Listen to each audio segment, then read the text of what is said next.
Hello students, I am शरद और आज हम लोग कुछ नए न्यूमेरिकल्स करते हैं जो सर्किट डायग्राम पे बेस्ड होंगे। लास्ट वीडियो में हम लोगों ने न्यूमेरिकल्स जो किए थे उसमें रेजिस्टेंस निकाला था, नेट रेजिस्टेंस निकाला था। जो हमें सर्किट डायग्राम गिवन था उसमें नेट रेजिस्टेंस से इक्विवेलेंट रेजिस्टेंस हमने ऑब्टेन किया था। इसमें हम क्या करेंगे, नेट रेजिस्टेंस ना ऑब्टेन करके हम लोग वी और आई सर्किट डायग्राम में फाइंड आउट करेंगे कहाँ पे किस रेजिस्टेंस के अलॉन्ग कितना करंट फ्लो कर रहा है या बैटरी का पोटेंशियल कितना है। सर्किट डायग्राम में कुछ वैल्यूज़ दी होंगी, उनकी हेल्प से हम फाइंड आउट करेंगे। तो देखते हैं पहला न्यूमेरिकल क्या दिया हुआ है।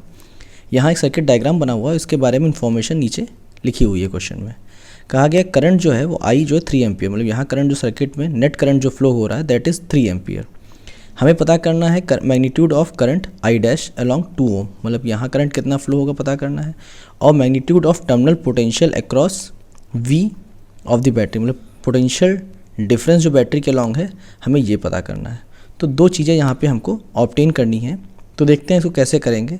तो उसके लिए हम क्या करते हैं, इस डायग्राम को दोबारा हम नेक्स्ट पेज पे ड्रॉ कर लेते हैं, पेस्ट कर लेते हैं। देखिए, तो हमने यहाँ पे पता करने के लिए क्या करना पड़ेगा, पहले तो हमें ये पहचानना पड़ेगा कि यहाँ पे जो 2 ओम है और 4 ओम रेजिस्टेंस है और ये 1 ओम रेजिस्टेंस, इनका कॉम्बिनेशन कैसा है आपस में। तो हमें दिख रहा है करंट यहाँ से आई अगर जाएगा तो डिस्ट्रीब्यूट हो जाएगा आई डैश और हो सकता है आई डबल डैश, क्योंकि यहाँ पे जंक्शन बन रहा है ए पॉइंट से पहले। ठीक, हमने ए बी नेमिंग कर ली है, यहाँ पे ए बी सी नेम दे दिए, कहीं भी चाहो टर्मिनल्स मान सकते हो आप लोग।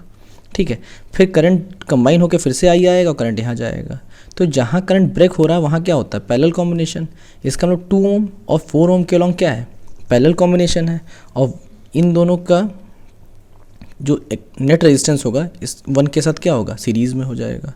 तो हमें यहाँ पे निकालना है कि आई डैश करंट कितना फ्लो कर रहा होगा 2 ओम के अलॉन्ग। तो आप ये ध्यान रखिए, जब भी जिस रेजिस्टेंस के अलॉन्ग करंट निकालना हो या पोटेंशियल निकालना हो तो वहाँ पे से करंट निकालना है यहाँ पे। तो हम इसके लिए पहले यहाँ पे पोटेंशियल पता कर लें कितना है 2 ओम के अलॉन्ग, और रेजिस्टेंस तो दिया ही हुआ है। अब वोल्टेज निकालने के लिए हम अब तरीके सोचेंगे। ठीक है, तरीके बहुत सारे करने के, लेकिन शॉर्टकट तरीका क्या है कि हम क्यों ना यहाँ ए बी का पोटेंशियल निकाल लें खाली, क्योंकि हमें पता है जितना ए बी के अलॉन्ग पोटेंशियल ड्रॉप होगा या पोटेंशियल डिफरेंस होगा या टर्मिनल पोटेंशियल जो ए बी के अलॉन्ग का होगा वही 2 ओम के अलॉन्ग का भी होगा, वही 4 ओम के अलॉन्ग भी होगा, क्योंकि पैरेलल कॉम्बिनेशन में पता है आपको पोटेंशियल डिफरेंस या पोटेंशियल ड्रॉप सेम रहता है। तो यहाँ पे क्या करेंगे, तो अब यहाँ का पोटेंशियल ए बी पता करने के लिए हमें क्या करना पड़ेगा, यहाँ का नेट रेजिस्टेंस पता कर लें, और करंट तो हमें पता है कितना एंटर कर रहा है 3 एम्पियर भाई सर्किट में, यहाँ पे ए से बी कितना एंटर कर रहा है 3। तो नेट रेजिस्टेंस पहले ए बी के अलॉन्ग निकाल लेते हैं। तो आर ए बी, तो 1/आर ए बी करें क्योंकि पैरेलल कॉम्बिनेशन है, तो 1/2 + 1/4। तो क्या आएगा, एलसीएम लेंगे 4 और 2 + 1 दैट विल गिव यू 3/4 1/आर ए बी। तो आर ए बी क्या आ जाएगा यहाँ पे देखिए क्या आ जाएगा 4/3। इसको यहीं फ्रैक्शन में छोड़ दीजिए, मे बी आगे कैंसिल हो जाए, तो लास्ट में आप सिंप्लीफाई करा करिए, डेसिमल में ऑब्टेन किया करिए वैल्यूज़ को तो देखिए यहाँ पे इसके लिए हम क्या करेंगे, अब यहाँ पे रेजिस्टेंस हमें मिल चुका है। अब हम क्या करते हैं, यहाँ का हमें ए बी के अलॉन्ग का पोटेंशियल पता करना है, यही तो करना है हमें, ए बी के अलॉन्ग का पोटेंशियल डिफरेंस। तो हम इसी के लिए रेजिस्टेंस आर ए बी निकाला है, तो पोटेंशियल निकालते हैं।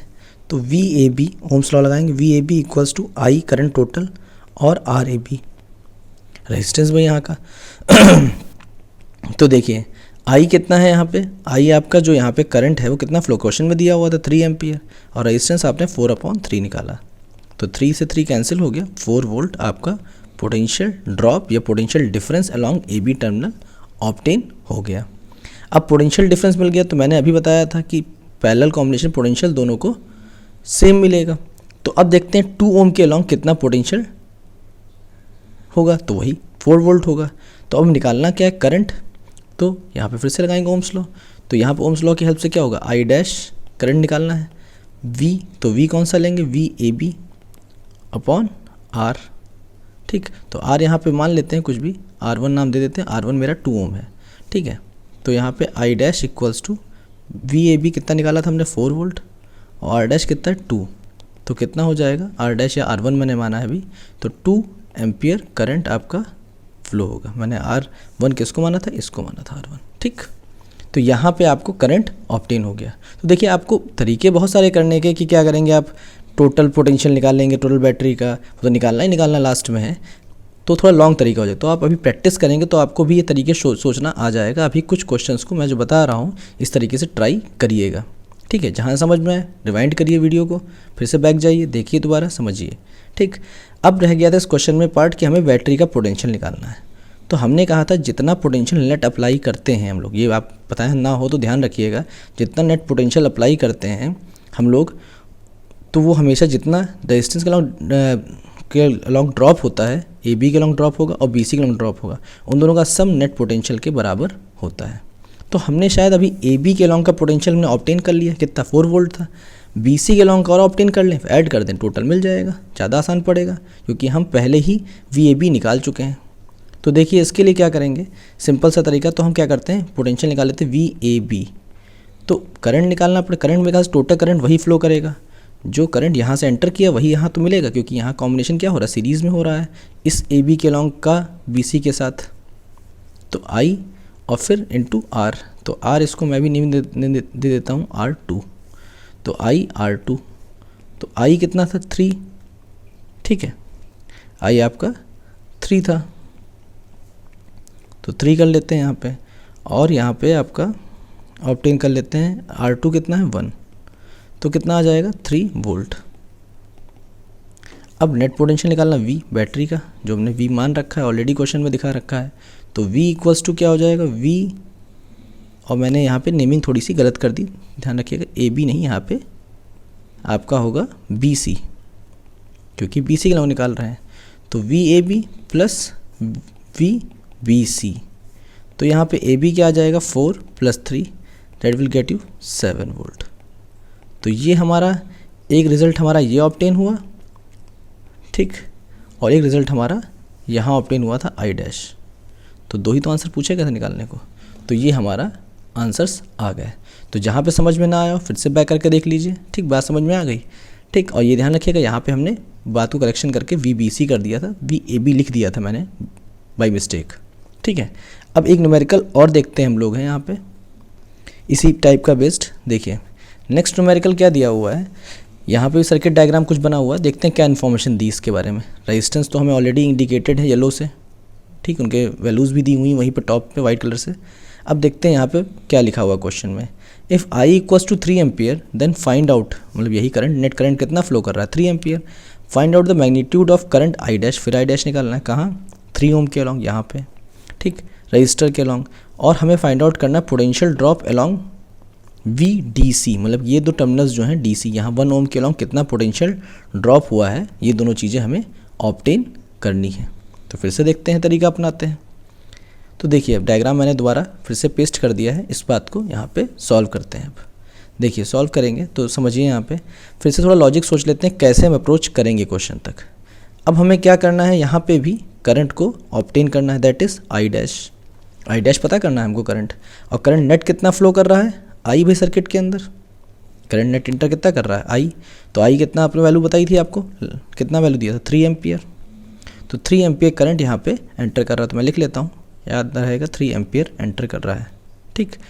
तो 3 एम्पियर एंटर करेगा यहाँ पे, तो उसके हिसाब से आपको यहाँ पे एक चीज़ ऑब्जर्व अब फिर से करिए, कहाँ पे सीरीज़ कहाँ पैरेलल, तो हमें दिख रहा है करंट यहाँ से अगर आई जाएगा तो यहाँ पे ब्रेक हो जाएगा, आई डबल डैश, यहाँ आई डैश, यहाँ आई ट्रिपल डैश एंटर करेगा करंट, ठीक।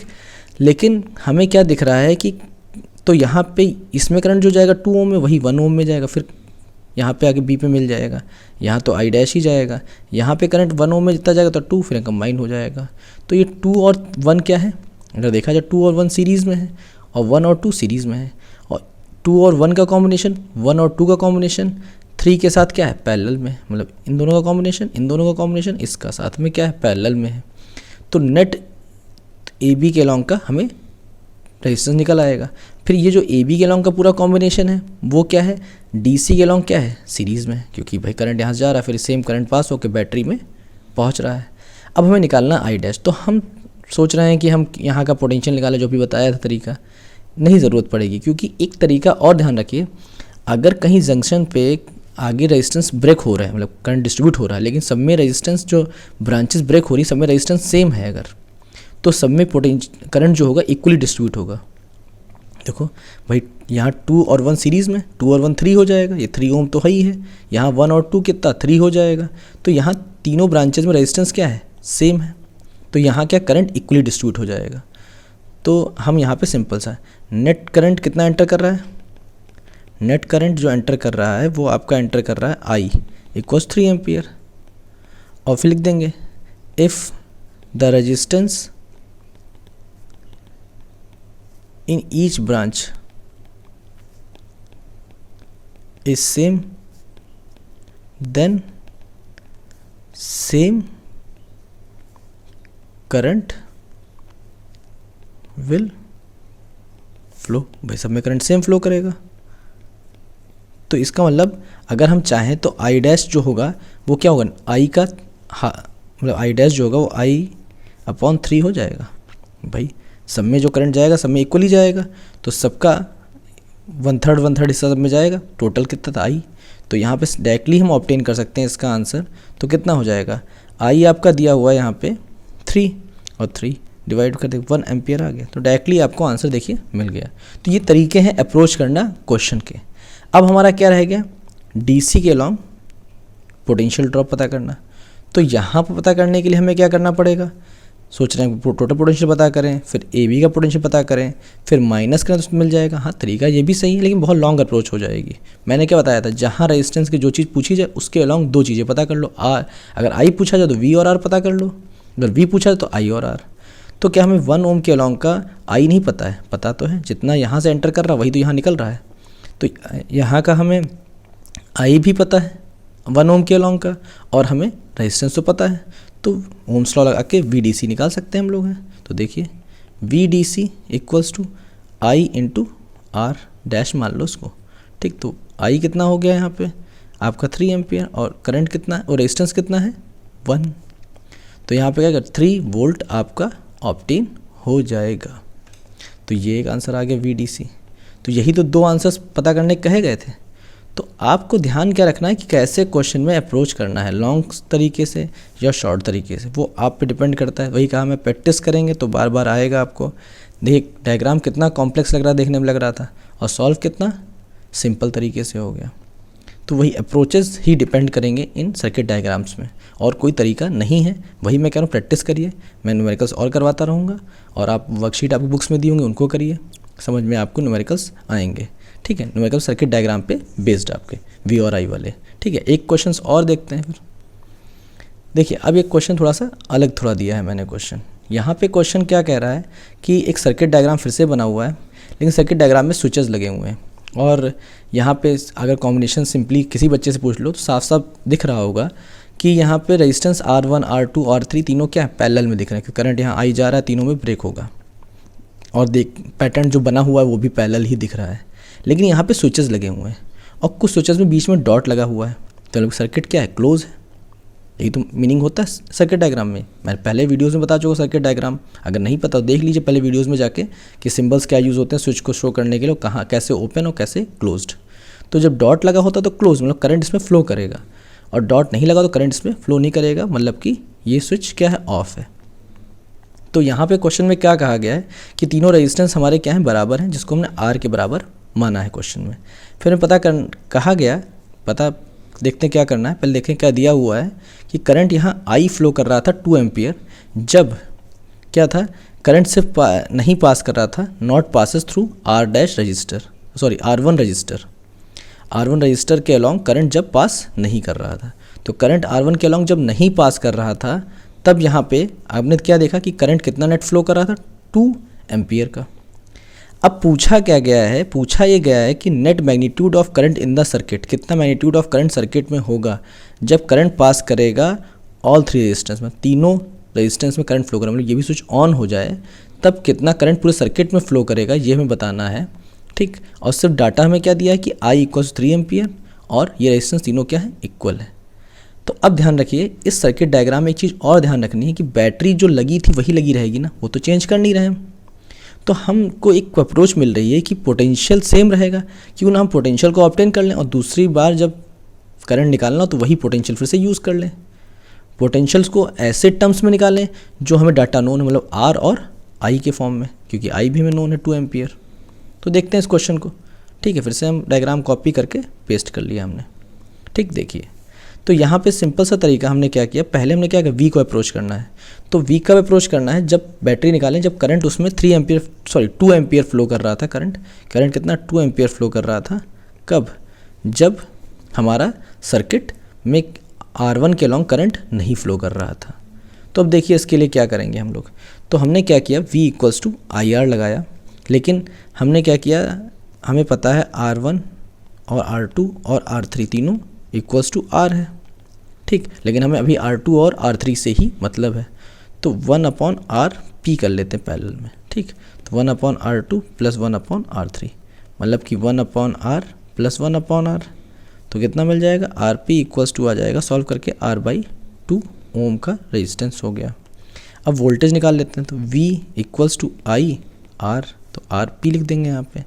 I कितना था आपका 2 और RP कितना था R/2, तो कितना आ जाएगा R वोल्ट आ गया।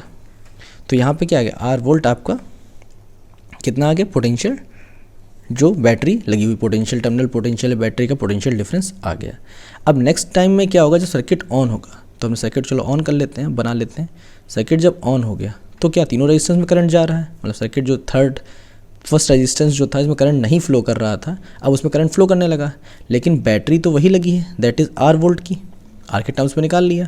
तो अब कितना इसमें करंट फ्लो करेगा, तो हमें निकालना क्या, तो पहले रेजिस्टेंस फिर से फाइंड आउट कर लेते हैं टोटल, क्योंकि टोटल करंट चाहिए हमको। तो टोटल I, तो टोटल R, तो RP डैश निकाल लेते हैं क्योंकि अब नया रेजिस्टेंस होगा। तो 1/R1 + 1/R2 + 1/R3, तो 1/R + 1/R + 1/R, तो क्या आएगा 3R 3/R 1/RP। तो RP = क्या आ जाएगा, R/3 ओम। अब आपको निकालना है करंट, तो करंट कुछ नया मान लेते हैं, नया I डैश, लेकिन पोटेंशियल तो वही रहेगा, तो V/RP डैश मान रखा था, RP डैश ध्यान रखिएगा, RP डैश हमने सिंपलाइज कर लिया था क्योंकि नया रेजिस्टेंस है।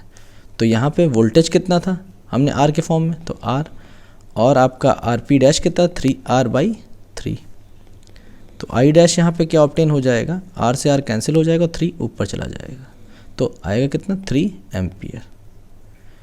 तो आपने क्या देखा कि बैटरी वही रही और करंट क्या हो गया, फ्लो बढ़ गया। और ये बात सही भी है क्योंकि आपको पता है रेजिस्टेंस पैरेलल में लगाने पर रेजिस्टेंस कम हो जाता है। अब रेजिस्टेंस कम होगा उसी पोटेंशियल डिफरेंस पे, तो करंट का फ्लो बढ़ जाएगा, और यही तो हुआ। पहले 2 एम्पियर फ्लो कर रहा था करंट, अब कितना फ्लो कर रहा है, पहले 2, अब कितना 3 एम्पियर। बात समझ में आई। तो क्वेश्चंस को अप्रोच करना आपको समझना पड़ेगा, और यही प्रैक्टिस में इसलिए बार बार क्वेश्चंस की करवा रहा हूँ। एक क्वेश्चन और देख लेते हैं, तो आपके लिए मेरे ख्याल से आपको हर टाइप का क्वेश्चन में जो 10th लेवल पे है वो आपको समझ में आ जाएगा। देखिए यहाँ पे नेक्स्ट क्वेश्चन क्या है, लास्ट क्वेश्चन जो कि आपका दिया हुआ है, दैट इज़ यहाँ पे क्या कहा गया, फिर से 4 रेजिस्टेंस लगे हुए हैं, R1 R2 R3 R4, ठीक है, डायग्राम बना हुआ है, ठीक। यहाँ पे हमें क्या क्या दिया है डाटा, फिर देखते हैं। करंट टोटल फ्लो कर रहा है 3 एम्पियर, तीनों रेजिस्टेंस इक्वल है लेकिन वैल्यू दी हुई है 3 ओम, मतलब कि हर एक रेजिस्टेंस 3 ओम 3 ओम 3 ओम 3 ओम है, ठीक। फाइंड आउट करना है magnitude of current I dash, हमें निकालना है magnitude of current I dash कहाँ, R2 के अलॉन्ग, मतलब यहाँ करंट कितना फ्लो करेगा ये निकालना है, ठीक। मैग्नीट्यूड और पता करना मैग्नीट्यूड किसका, terminal potential along the battery, और बैटरी का पोटेंशियल फिर से पता करना है। समझ में बात आ रही है। तो फिर से डायग्राम को हम कॉपी करके पेस्ट कर लेते हैं। तो डायग्राम हमने पेस्ट किया, देखिए यहाँ पे आप देखेंगे तो आपको अब फिर से मैं अप्रोच ढूंढनी कैसे हम निकालें I डैश, फिर भी निकाल लेंगे। तो हाँ आप देखिए रेजिस्टेंस पहले लगे कैसे हुए हैं, R1 R2 R3 R4, क्या आपको चारों ही पैरेलल ही लग रहा है, तो ये तो लग रहे होंगे करंट यहाँ जाएगा तो तीनों में बराबर ब्रेक होगा। लेकिन यहाँ देखिए यहाँ से जंक्शन ही तो बन रहा है, यहाँ करंट जो ब्रेक हो जाएगा फिर तीनों में टूटेगा, और यहाँ करंट ब्रेक हुआ, तो सारे रेजिस्टेंस इक्वल हैं तो सब में करंट पहली बात सेम जाना चाहिए, ठीक। और सारे ही पैरेलल बेटा है, क्यों, देखो यहाँ जंक्शन है, अगर इस जंक्शन को मैं नाम दे दूँ, यहाँ पे कह दूँ मैं ये आपको नेम दे दूँ यहाँ पे A, ठीक, और यहाँ दे दूँ B, तो अगर A जंक्शन पे देखें तो ऑलरेडी करंट 2 पार्ट्स में टूट रहा है, ठीक। करंट अगर ब्रेक करें हम तो ये क्या I1 और I2 में ब्रेक हो रहा है, फिर ये I1 जाता है, ठीक, ये I1 लिखा है मैंने, ठीक, यहाँ पे 1 है, ये आई डैश नहीं। तो यहाँ करंट जहाँ बी पे जब पहुँचेगा तो I1 टूटेगा तीनों इक्वल पार्ट्स में। हो सकता है आई डबल डैश और आई यहाँ ट्रिपल डैश में टूटे और यहाँ आई डैश है, लेकिन यहाँ करंट सब में इक्वली टूटे क्योंकि रेजिस्टेंस सबका क्या है, सेम है। और यहाँ तो ये तीनों कॉम्बिनेशन बेटा क्या है, रेजिस्टेंस पैरेलल में है। क्योंकि आप अगर चाहें तो उस डायग्राम इसको ऐसे भी बना सकते हैं। देखिए यहाँ पे करंट रेजिस्टेंस इसका ऐसे बना सकते हैं। मैंने बनाया, ये देखिए, ठीक, ये देखिए यहाँ पे ये कंबाइन किया। और ये जो वायर आपको लग रहा था यहाँ से था, तो मैंने इस वायर को यहाँ पे जो वायर था इसको आपने ऐसे देखा था, अभी लगा हुआ रेजिस्टेंस यही तो लगा देखा था आपने। अब मैं चाहूँ तो इस वायर को हटा दूँ यहाँ से, देखिए इस वायर को हटा दूँ और मैं जाके डायरेक्टली इस वायर को यहाँ जोड़ दूँ, ठीक, और फिर मैं निकाल दूँ नीचे वायर और ऐसे ही साइड में कर दूँ। देखिए यहाँ से मिटाल दूँ इसको, मतलब हटा दूँ वायर को और मैं यहाँ पे वायर डायरेक्टली जोड़ दूँ और फिर जाके बैटरी से जोड़ दूँ। तो डायग्राम तो वही रहेगा देखिए। और करंट क्या हो गया, ये रेजिस्टेंस क्या हो गया, R1 R2 R3 R4, ठीक। और करंट कितना I एंटर कर रहा है, तो सब में अलग सेम मतलब अलग अलग डिस्ट्रीब्यूट हो गया। यहाँ पे जंक्शन बन गया, हाँ रेजिस्टेंस सारे सेम हैं तो करंट सब में सेम जाएगा। और यही हमें शायद क्वेश्चन का आंसर ही मिल रहा लॉजिकली कि करंट सब में सेम जाने वाला है, क्योंकि यहाँ पे रेजिस्टेंस सारे इक्वल नहीं होते तो अकॉर्डिंग टू द रेजिस्टेंस सब में करंट अलग अलग जाता, लेकिन जाता तो ठीक। बात समझ में आ रही है कैसे हो रहा है। तो हमें पहले पार्ट का आंसर फिर से मिल गया कि हमें क्या मिल रहा है कि R1 R2 और R3 and R4 all resistance are in parallel combination. यही तो पैरेलल कॉम्बिनेशन में है भाई, नहीं तो कहा, और सारे रेजिस्टेंस क्या है, पैरेलल कॉम्बिनेशन में है। तो इसका कॉम्बिनेशन में और हमें पैरेलल कॉम्बिनेशन में, और ये भी दिया R1 equals to R2 equals to R3 equals to R4। So current should be distributed equally. यही तो होगा, ब्यूटेड इक्वली, सब में करंट इक्वल जाएगा। अब करंट सब में इक्वली डिस्ट्रीब्यूट होगा तो इसके अकॉर्डिंग क्या हो जाएगा यहाँ पे, अब देखिए यहाँ पे तो आई डैश पता करना है तो क्या होगा, I बाई 4 ही तो हो जाएगा। अब I कितना क्वेश्चन में दिया हुआ था देखते हैं, दिया था हमें 3 एम्पियर। I कितना दिया था 3 एम्पियर हमें, तो 3 एम्पियर देखिए दिया हुआ था। तो यहाँ पे क्या हो जाएगा, I डैश इक्वल्स टू हो जाएगा हमारा यहाँ पे 3/4 आ गया, 3/4 एम्पियर हो गया आंसर। तो ये हमारा पहला आंसर ऑब्टेन हो गया। देखिए आपको समझ में आ गई बात यहाँ तक। अब देखिए अब हमें क्या रह गया है, बैटरी का पोटेंशियल, बैटरी कितने वोल्ट की लगी है। तो सिंपल सी बात, नेट रेजिस्टेंस निकाल लें, नेट करंट पता है, नेट वोल्टेज निकल आएगा, क्योंकि हम पहचान चुके हैं चारों क्या है, पैरेलल में है। तो नेट रेजिस्टेंस निकाल लेते हैं पहले हम लोग। तो नेट रेजिस्टेंस निकालते हैं, तो नेट रेजिस्टेंस निकालने के लिए क्या करना पड़ेगा हमें, देखिए इसको रब कर देते हैं। और इस क्वेश्चन में हमें और कुछ नहीं करना पड़ा, करंट निकालने के लिए पीछे देख ही लिया अभी आपने।